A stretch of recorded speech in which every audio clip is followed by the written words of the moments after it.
This is gonna be the hero, the star of my sweet and savory whole wheat orzo pasta dish. You wanna bring some water to a boil, and I'm gonna add just a little bit of salt to season the water. Because it's sweet and savory orzo, the sweet part are raisins. They're dehydrated fruit. One of the fastest ways to plump them up is just to take some of this hot water. I'm gonna add it to my raisins. And in about 10 minutes, these raisins are gonna completely plump up and be juicy and delicious in the orzo. It looks like rice, but the reality is that orzo is a pasta. And what's great about it is that it plumps up and it's so delicious and so easy to make.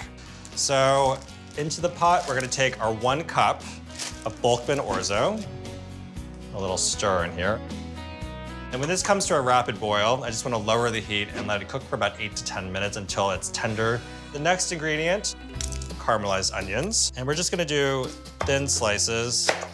So high to medium heat. Add some olive oil. We're gonna allow this to heat up, and I'm gonna add our onions.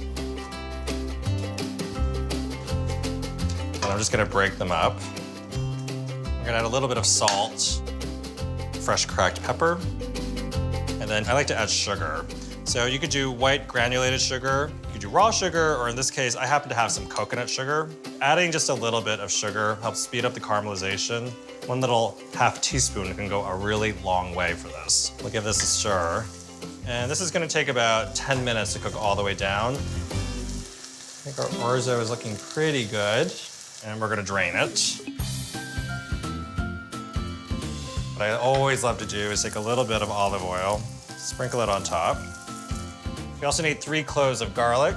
Take the garlic cloves out of the skin. And what I like to do is sprinkle a little bit of salt right on top and take the back of my knife, smash them down, because we really want this to be like a fine paste. Add our minced garlic. And you want to make sure you don't burn the garlic. It gets really, really bitter if you do. Okay, I'm gonna lower the heat on this, and I want to get my other ingredients. We use half a cup of olives, and it's as simple as slicing them in half. Okay, it is now time to combine all the ingredients. Our olives, our orzo. It's kind of incredible to see how much they plump up. We're gonna combine this all together. A little bit of fresh cracked pepper. We need our raisins. Now, what I like to do is take some kale. You just fold it, and we just cut the rib out. This is the big, tough part. I'm just gonna roll up my kale, do a rough chop, do a little sprinkle of salt on top, give it a nice massage, be really kind of aggressive with this, and to plate. Make a little mound in the middle. Take our sweet and savory orzo, sprinkle it on top. Garnish with some flat leaf parsley. Sprinkle a little on. And then it needs just Parmesan cheese. And I'm just gonna grate it right on top. That is dinner, just a few minutes flat. Now, let's give it a taste. Look at that. Sweet and savory orzo with some beautiful kale. That is absolute perfection.